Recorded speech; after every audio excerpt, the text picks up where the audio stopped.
Bienvenidos a Filosofía en tiempos de no filosofía, un espacio de reflexión profunda sobre el pensamiento filosófico. En la actualidad, un programa dirigido por Filosofía Tierra.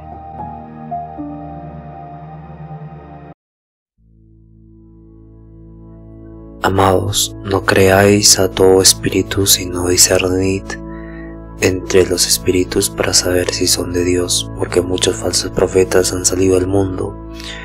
En esto conoced el Espíritu de Dios. Todo espíritu que confiesa que Jesucristo ha venido en carne es de Dios, y todo espíritu que no confiesa que Jesucristo ha venido en carne no es de Dios.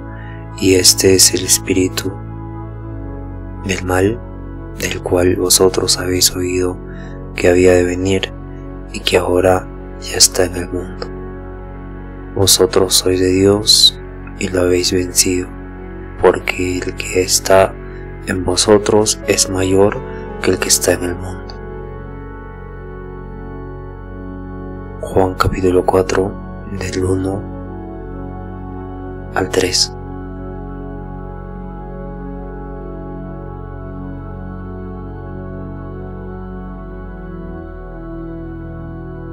Bienvenidos al episodio 362. Mi nombre es Marco Antonio y estamos en el día 24 de reflexiones y perspectivas futuras de la filosofía, y hoy vamos a hablar de la ética del consumo en una sociedad capitalista. En la sociedad capitalista contemporánea, el consumo ha dejado de ser simplemente una actividad destinada a cubrir necesidades básicas: alimentación, comida, vestimenta, hogar, y se ha convertido en un fenómeno complejo que está cargado de implicaciones culturales, implicaciones éticas, implicaciones sociales. Y vimos ayer cómo en la actualidad se rompe la integridad para conseguir una posición social o tener buena economía en muchos casos también, y claramente esto es algo que ha hecho mucho daño indirectamente a la población, ¿no? Porque podemos ver este fenómeno como corrupción, ¿no? Donde se rompen principios por cubrir o por guiar un tipo de cambio social que conlleva o cambio en la forma de administrar la economía, el Estado, las obras y demás, y ha llevado a romper con lo correcto en una sociedad o la parte ética de la sociedad, ¿no? Y no solo de la corrupción, hablamos de trabajos que son no éticos, pero que tienen mucho campo de mercado, por así decirlo. Y evidentemente esto se ha convertido en esta cultura, ¿no? En la cultura del más vivo, en la cultura del habilidoso, en la cultura del avispado, en la cultura de conseguir dinero de forma audaz, ¿no? Y claro, esta forma de audacia se constituye en este símbolo de una persona hábil en la sociedad, ¿no? O simplemente una persona que sobrevive en la sociedad, ¿no? O sea, como fuese. Y claro, no hay una relación entre la ética, la cultura y la parte social, ¿no? Se rompe cuando terminamos yendo en contra de nuestros principios y nuestros valores. Evidentemente este sistema económico transforma la producción y claro, se crea primero, ante todo, el monocultivo, ¿no? Donde se pierde la diversidad de diversos frutos y se cultiva lo más beneficioso, y así con todo, ¿no? Y en la era de la industrialización también hubo el Fordismo, ¿no? Recordemos el Fordismo con Henry Ford, donde sus fábricas tenían esta eficacia, ¿no? Donde una persona se dedicaba solo a una actividad en la fábrica y hacía esa actividad en la fábrica todo el día, toda la jornada laboral, y eso hacía evidentemente que haya más producción, ¿no? Pero claro, también tenía este problema de ver al sujeto como un engranaje más para la fábrica, y claro, hay una transformación en la producción y con lo que iba a conllevar una transformación en el consumo, y claro, va a haber diferentes motores esenciales en el consumo cotidiano, en la vida cotidiana, y claro, se va a promover una cultura en la que el individuo es valorado no por lo que hace, sino por lo que consume, por lo que tiene, por lo que posee, ¿no? Y dime cómo hay una frase, ¿no? Bueno, ya me recordé. Te ven como te tratan. Si te ven mal, te maltratan, y si te ven bien, te contratan.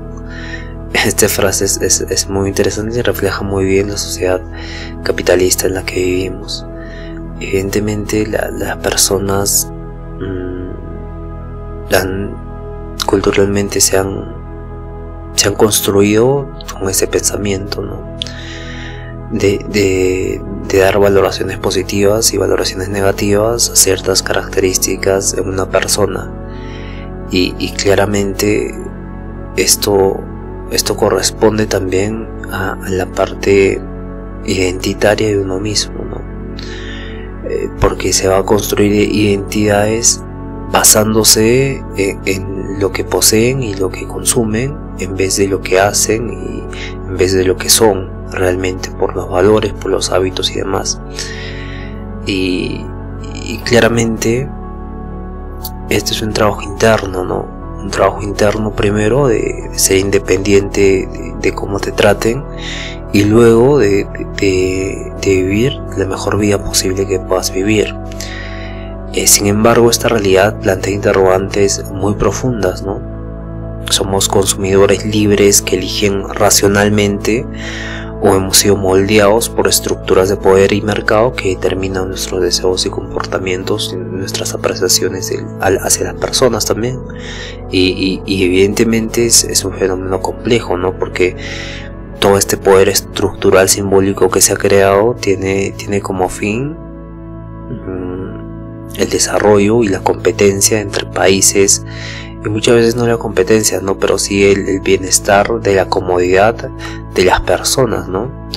Y buscar la incomodidad se convierte en algo negativo, ¿no? Buscar sufrir se convierte en algo negativo, ¿no? Es como levantarte, digamos, a las 2 de la mañana y empezar a trabajar a las 2 de la mañana, ¿no? Esto es una incomodidad autoimpuesta, pero no es una incomodidad porque tengas que levantarte, sino es una incomodidad porque puedes dormir más tiempo, o puedes trabajar solo 8 horas, ¿no? Y no 16, o puedes trabajar en un trabajo que te da mucho dinero pero que no es ético, y así vamos construyendo una sociedad que nos moldea a pensar en lo que consumimos, en lo que poseemos, y claramente son estructuras de poder que nos han impuesto, ¿no? Con deseos, comportamientos adecuados.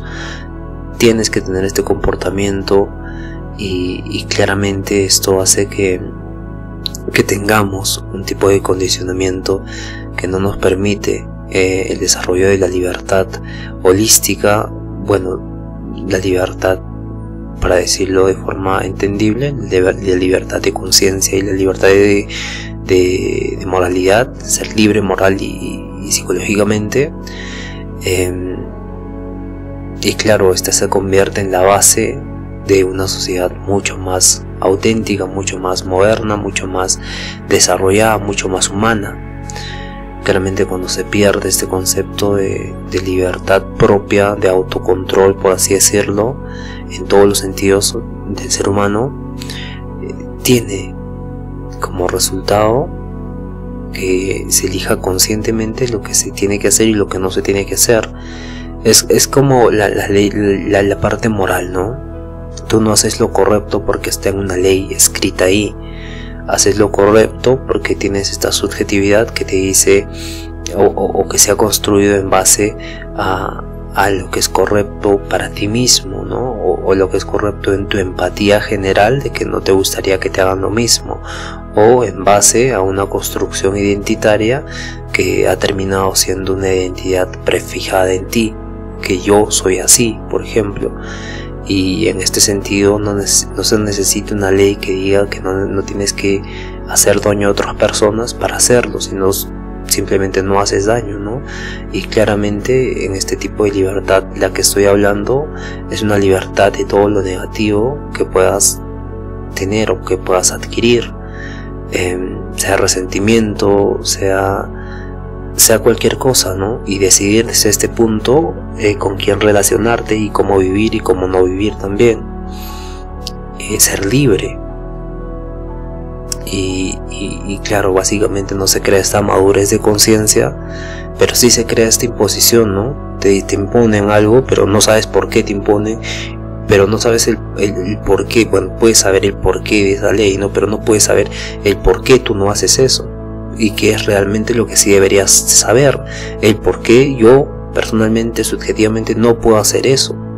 Esa es la parte libre de autoconciencia que va a generar el verdadero cambio en el ser humano, el autoconocimiento de uno mismo. Pero esta palabra de autoconocimiento con el tiempo se ha ido usando de diferentes formas y degradando, y tiene esta forma despectiva, ¿no? de concepto, de noción, y hay otro concepto de autocontrol también, el autodominio también, ¿no? Pero necesitamos entender que para tener autodominio hay ciertas estructuras que se han creado dentro de nosotros, y que si no identificamos el por qué se han creado, evidentemente no hay el verdadero autocontrol. Nosotros podemos ser conscientes ahora mismo, podemos tener autocontrol de todo nuestro cuerpo, de todo nuestro pensamiento y emociones, pero va a llegar un punto en que si no conocemos el origen de la parte identitaria de por qué somos así, vamos a recaer, ¿no?, en la pérdida de autocontrol. Conocer a profundidad todo lo que corresponde al hombre en pensamiento, sentimiento y acción va a corresponder a que sea libre, y en esa libertad va a poder construir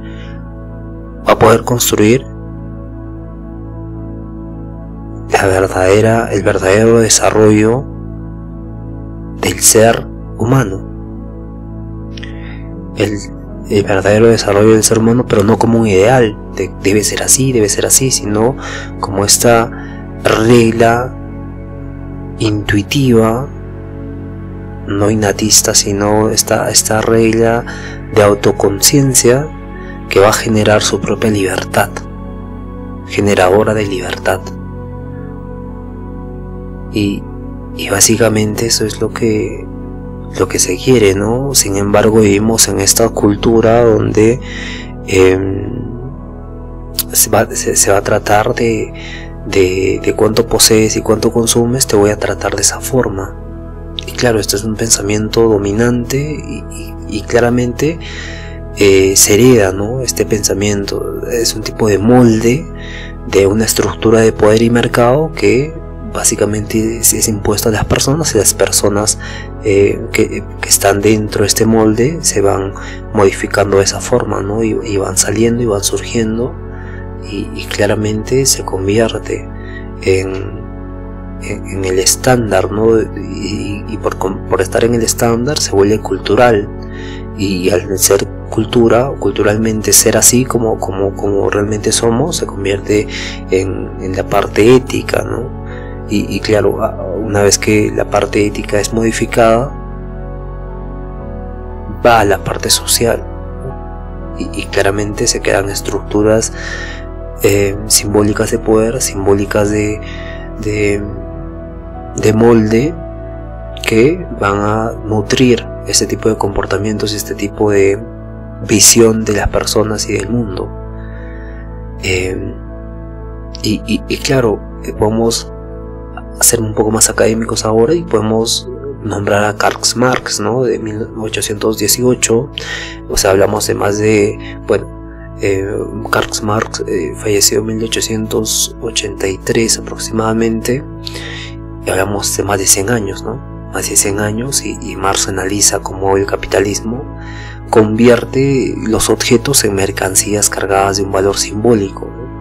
Él llama el fetichismo de la mercancía, porque criticaba el consumo que había surgido en el capitalismo, ¿no? Que no estaba orientado a satisfacer necesidades reales, sino que estaba orientado a producir un sistema que genera ganancias, ¿no?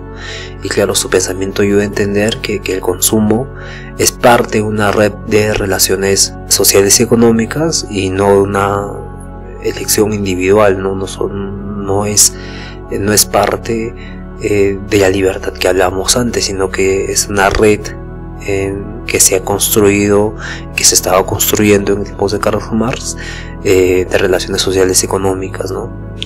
Y claramente en una sociedad capitalista el consumo no se limita a la simple adquisición de bienes para satisfacer estas necesidades muy básicas, que es alimentación, techo y, bueno, son las más básicas, ¿no?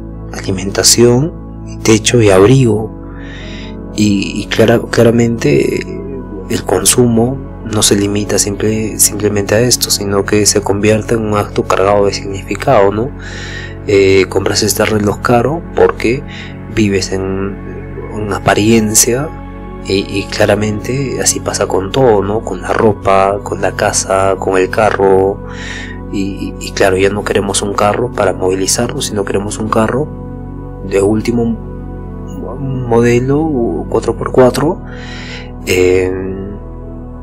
ya no para trabajar y llevar cosas, sino ahora con el tope de gama, ¿no? Con la mejor versión, y el más caro, y que se vea, y claramente la ética del consumo plantea preguntas interesantes, ¿no? ¿Por qué implicaciones morales tiene lo que compramos? ¿Cómo vamos a definir si es correcto o incorrecto aquello que compramos, ¿no? Porque ya hablamos que la sociedad se basa en la libertad y la igualdad, ¿no? Y la libertad constituye a esa persona que si se compra ese carro es libre de hacerlo, y nadie debe decirle nada. Pero básicamente, ¿cómo definimos su acción, no? Ya es libre, está bien, pero es bueno o es malo esa libertad. Y claro, no podemos imponer también con gobiernos autoritarios como gobiernos autoritarios y decir, no compres este carro de tanto precio, mejor compra esto, ¿no? No podemos hacer eso porque viola el principio de la libertad. Pero ¿qué implicaciones morales tiene lo que compramos, no? O sea, ¿por qué lo compramos? ¿Por vanidad? ¿Por soberbia? ¿Por envidia? ¿Por qué compramos lo que compramos? ¿Por qué consumimos lo que consumimos, no? Y hasta qué punto nuestras decisiones de consumo van a producir desigualdades o van a afectar el medio ambiente. ¿Hasta qué punto llegamos a no distinguir esto, no? Claramente, si compras un Lamborghini en una ciudad, en un departamento del Perú, claramente va a generar un tipo de desigualdad profunda. Pero claro, la libertad es primero, pero se viola el principio de igualdad, que también es base para las sociedades. Para la sociedad es importante la libertad y la igualdad, que se basan en estos dos principios cualquier sociedad del mundo, occidental o occidentalizada del mundo. Y claramente ciertas actitudes reproducen un tipo de desigualdad, ¿no? Y ofrecen una perspectiva diferente de concebir la realidad.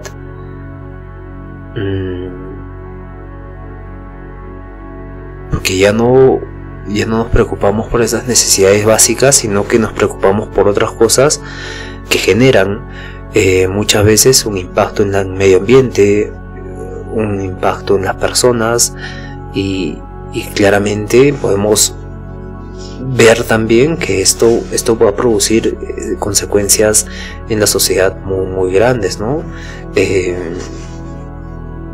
Como muchos hablaban también de este resentimiento social, ¿no?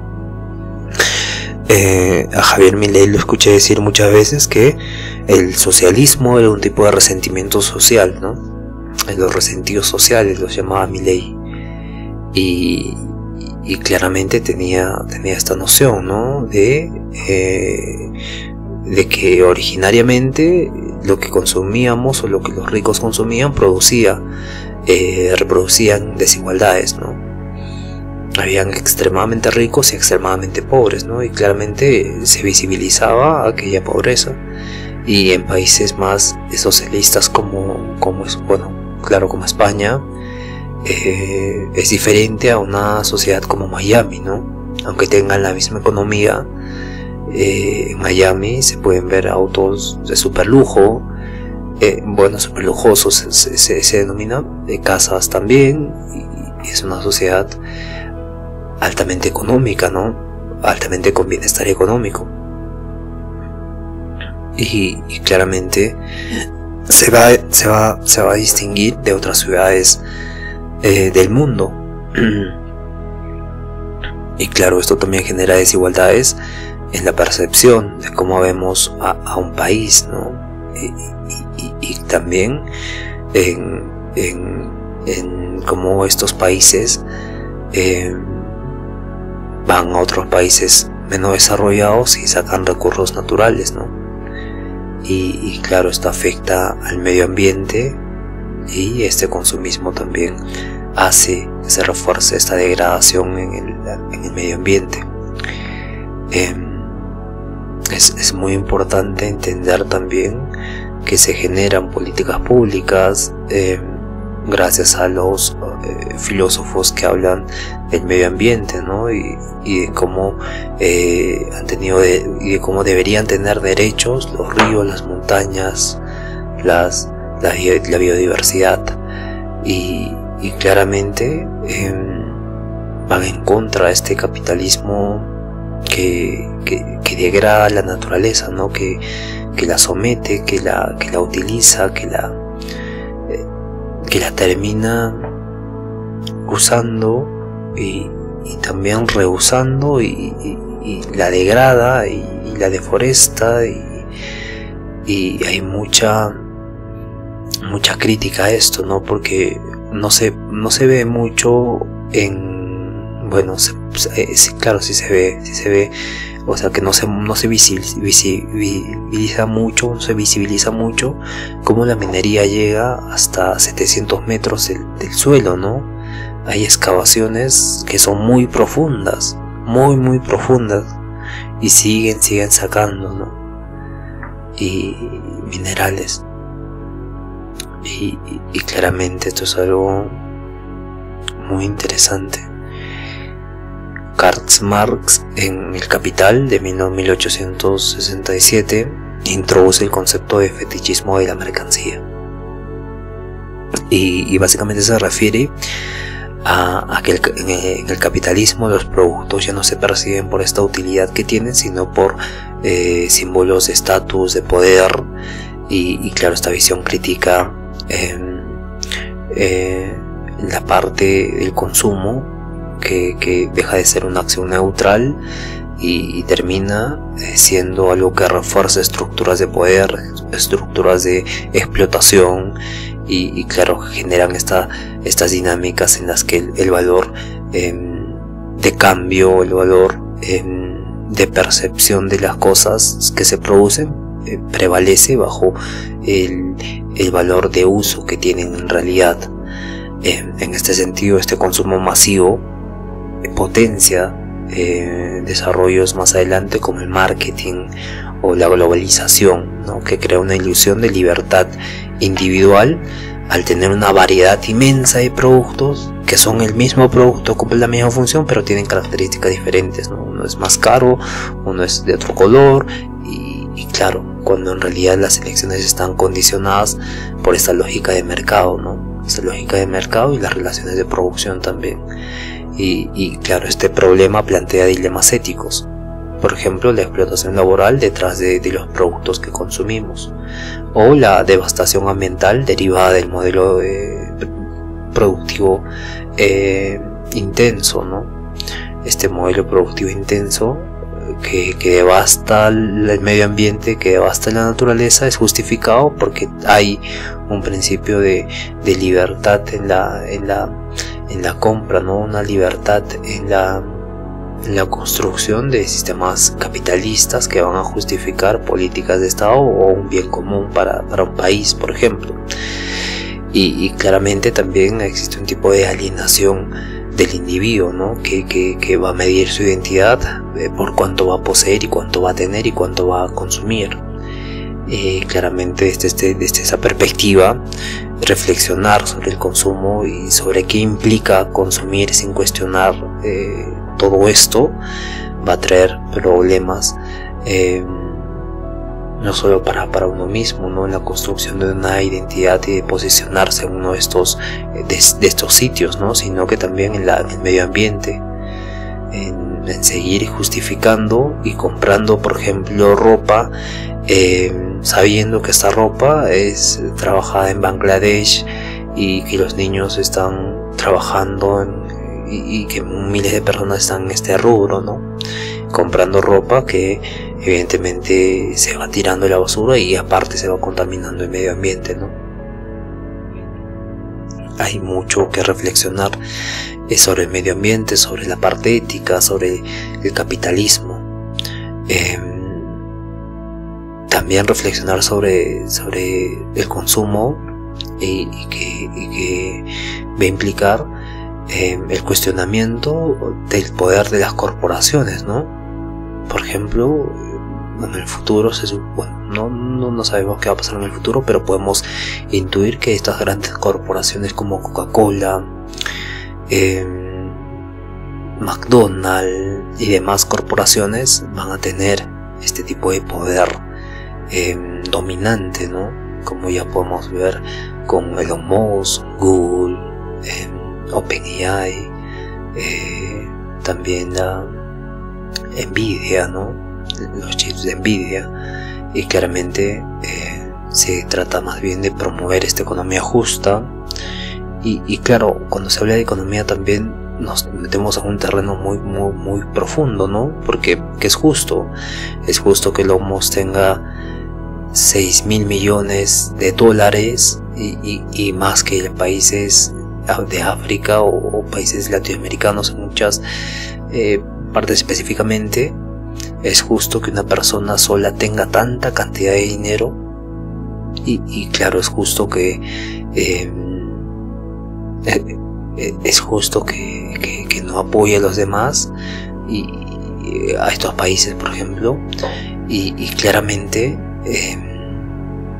se trata de adoptar una posición más consciente del consumo que hacemos, ¿no?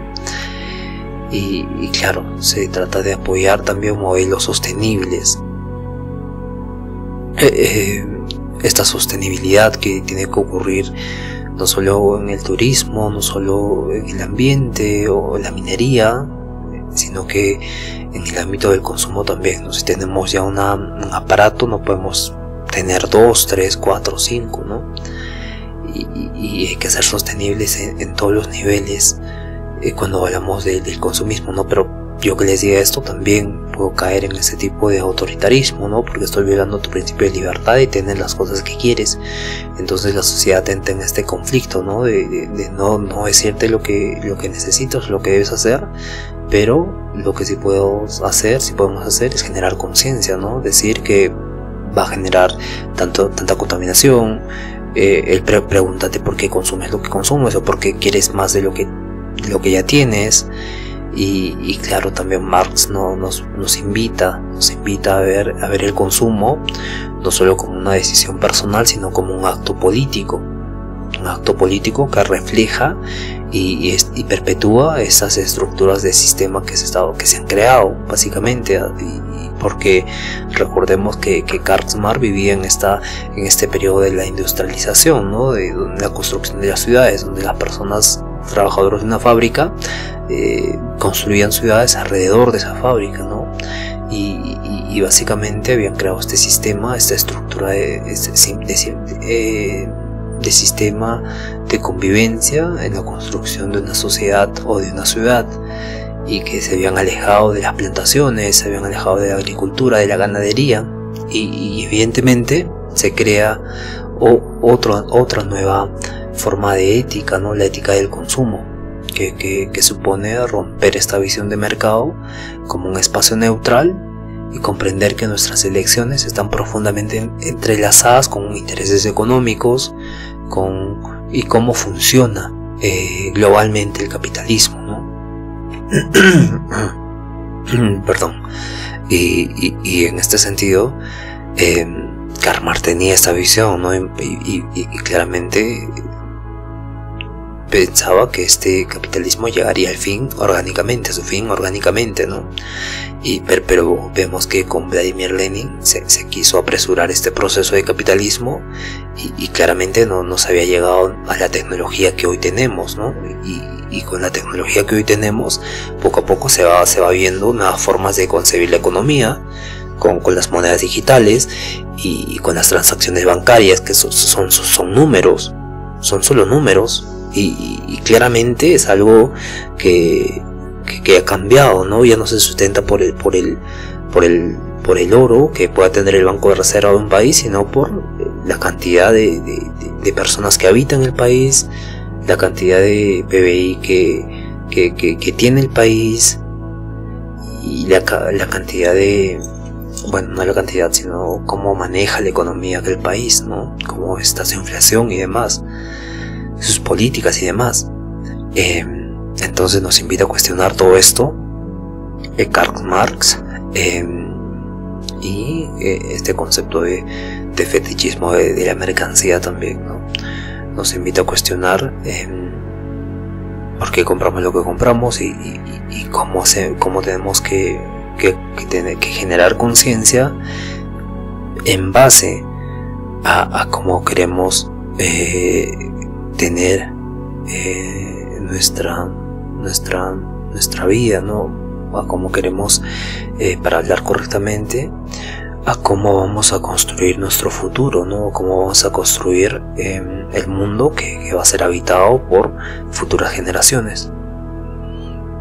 Y luego también tenemos a Bauman.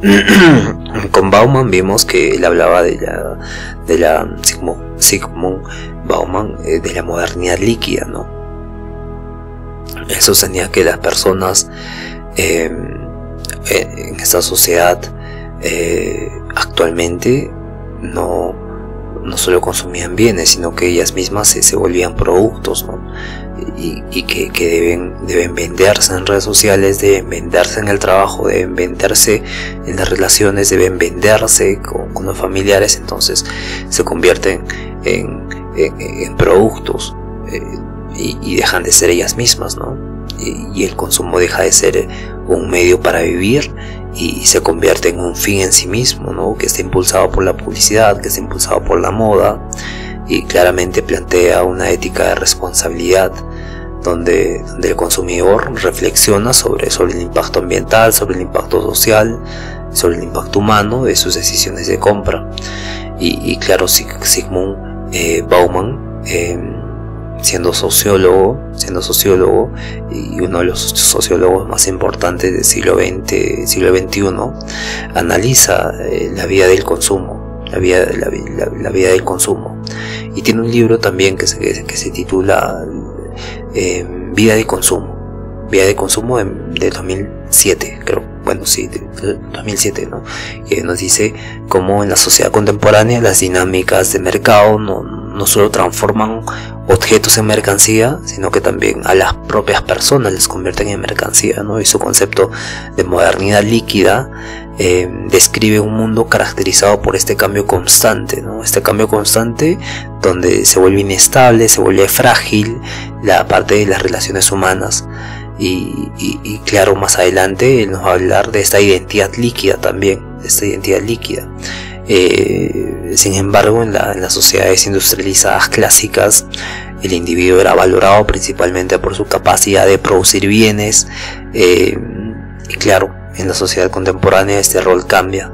La identidad y el valor social de una persona está cada vez ligado a la capacidad de consumir, de cuánto consume esta persona. Podemos ver esto en los créditos bancarios, ¿no? Que te prestan más dinero si tienes este crédito, este perfil crediticio sumamente amplio. Y claro, te va a exigir ese consumo, ¿no? Te va a exigir ese consumo y te va a tratar como una mercancía, básicamente. Entonces los sujetos son evaluados no solo por lo que compran, sino por lo que representan, claro, por lo que representan en las compras que hacen con estos productos atractivos, ¿no? Si tienes, digamos, un coche de último, bueno, un coche deportivo, pongámosle, un coche deportivo, y claramente vas al banco y das como garantía los papeles de ese carro, te van a tratar diferente como a la persona que no tendría ese coche, pero no solo a nivel de banco. No dije este ejemplo porque se entiende un poco mejor, sino en toda la sociedad en general, cómo nos vendemos a las demás personas, cómo nos vendemos en el trabajo, cómo nos vendemos en las relaciones, cómo nos vendemos en todo sitio. Y claro, los sujetos son evaluados constantemente por estos productos que representan estatus y poder en la sociedad. Y claro, esta lógica lleva a las personas a construir un tipo de marca personal que tiene la capacidad de esta marca personal de generar un tipo de engagement en la propia venta de su propia imagen, ¿no? De su propia habilidad de marketing sobre su propia imagen. Y claramente se trata de vender a sí mismo, y claramente Bauman argumenta que en el capitalismo tardío los individuos se vuelven objeto de consumo, ¿no? Las personas terminan volviéndose mercancía, y estas personas que se convierten en mercancía deben venderse constantemente en redes sociales, construyen perfiles atractivos, se exigen habilidades de autopromoción para ser competitivos entre ellos. Incluso las interacciones personales, como las amistades o las parejas, pueden adquirir estas dinámicas de mercado, ¿no? Donde el atractivo, la utilidad, el valor del otro se evalúa como mercancía, y las personas, igual que los productos, pueden ser reemplazados rápidamente si no cumplen con las expectativas sociales. Y existe esta característica de desechabilidad, ¿no? Desechabilidad en estas relaciones humanas, estas relaciones humanas como mercado, ¿no? Y claro, hay consecuencias éticas y consecuencias sociales también, porque esta lógica de mercado que es aplicada a los seres humanos tiene impactos profundos, porque genera una inseguridad y una ansiedad social, ¿no? Bueno, no tanto social, pero genera una ansiedad particular sobre esta característica del consumidor que se ha convertido en mercancía, donde los individuos sienten la presión de reinventarse constantemente para no perder el valor, y genera ansiedad, genera inseguridad. Y luego también está la superficialidad de las relaciones, ¿no? Porque las conexiones se vuelven más frágiles, porque se prioriza lo inmediato sobre lo duradero, ¿no? Lo duradero tiene que ser lo importante y no lo inmediato. Y básicamente en esta sociedad de impresiones constantes que te ofrece la digitalización, que te ofrece el mundo, claramente se pierde la identidad pura y dura creada por ti mismo de autoconocimiento y autoconciencia, y claramente la identidad co-creada del sistema estructurado, institucionalizado de un país o de una sociedad o de una comunidad va cambiando constantemente para no perder el valor. Y evidentemente te hace cambiar a ti también el perfil de identidad, y claro, las relaciones con ella se vuelven más frágiles y se prioriza lo inmediato y no lo duradero.